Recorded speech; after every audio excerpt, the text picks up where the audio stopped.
Assalamualaikum warahmatullahi wabarakatuh. Nama saya Padmini, saya pemilik usaha Ranum yang bergerak di aneka olahan pisang, khususnya pisang tanduk. Nama Ranum saya ambil dari kondisi pisang yang saya jadikan bahan dasar olahan.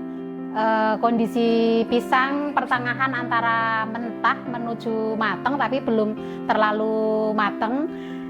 Cirinya adalah ketika digoreng tidak gosong, karena kalau sampai kematangan bisa gosong.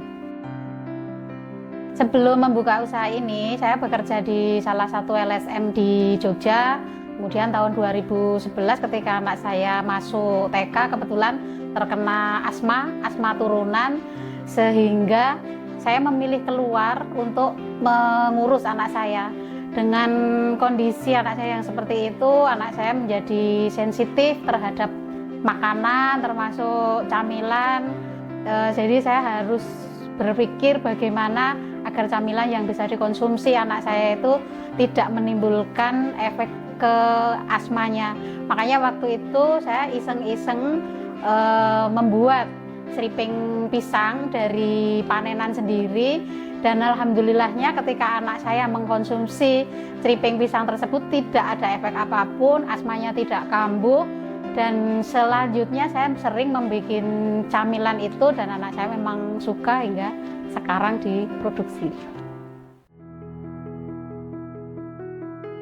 Karena waktu itu saya sering bikin dan sudah banyak tetangga yang tahu, akhirnya ada yang menyarankan untuk menjual keluar, jadi menitipkan ke warung-warung atau ke toko-toko.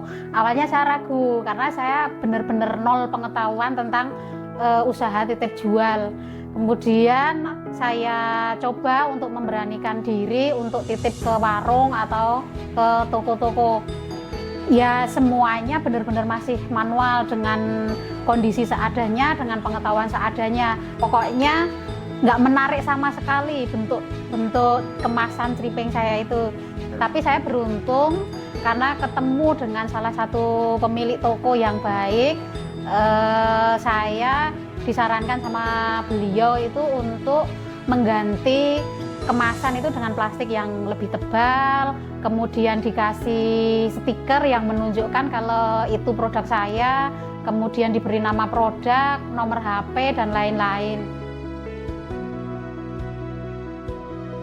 Keunikan seriping pisang saya juga cukup diminati banyak orang.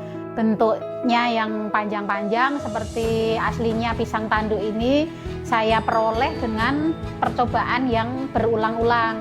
Bukan hal yang mudah untuk mendapatkan keunikan seperti ini, mengingat sebelumnya belum pernah ada seriping pisang dengan bentuk yang sejenis.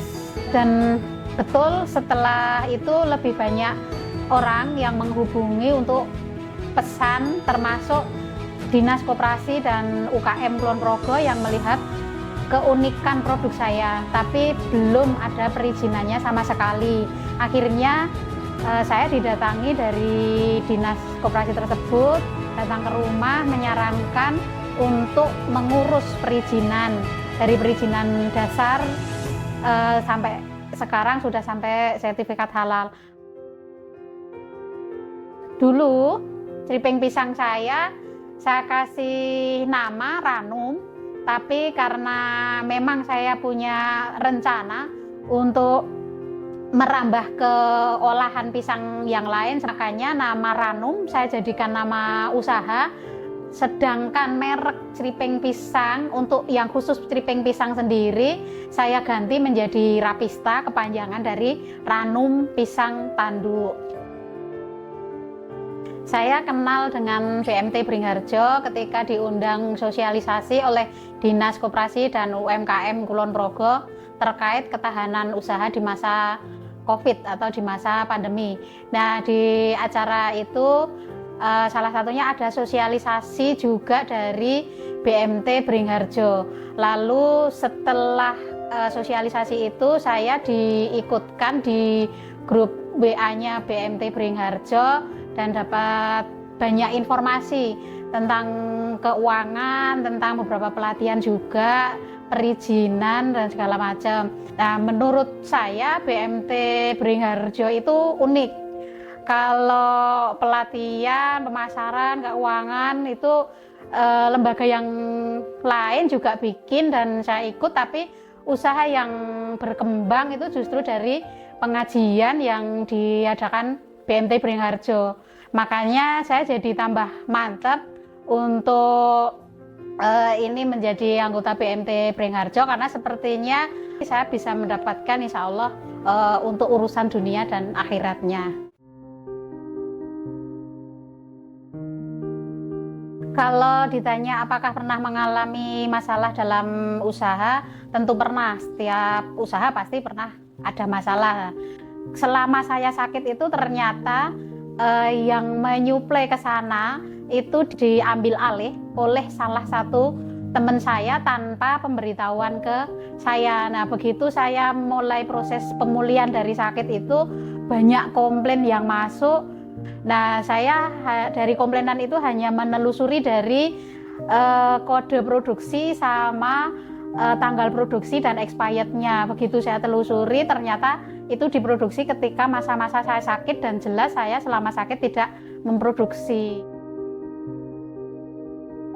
Masalah yang kedua itu pemutusan kesepakatan untuk menyuplai ke toko-toko di Kulon Progo. Kurang lebih 5 tahun itu produk saya itu hampir nggak pernah ada returnya, dan saya anggap itu sebagai pembelajaran atas usaha saya, dan kedepannya harus lebih berhati-hati lagi. Saya merasakan betul bedanya sebelum dan sesudah kenal dengan BMT Beringharjo. Dulu usaha saya hanya terbatas di daerah Kulon Progo, khususnya di wilayah Pengasih.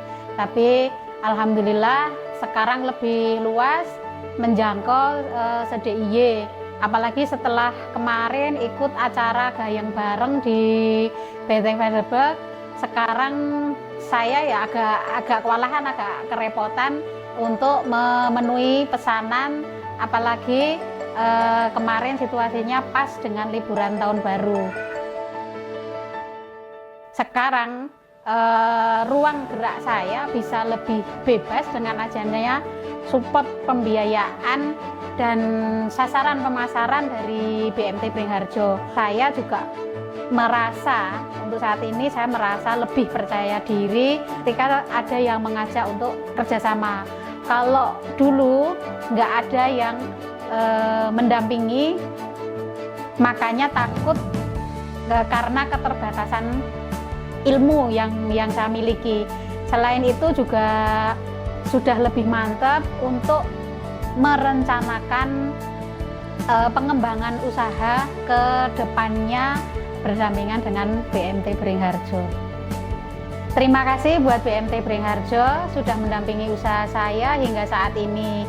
Semoga terus bersinergi hingga cita-cita saya tentang usaha saya di olahan pisang bisa terwujud, yaitu usaha yang syariah, bermanfaat, dan berkah untuk banyak orang. Matur nuwun BMT Beringharjo.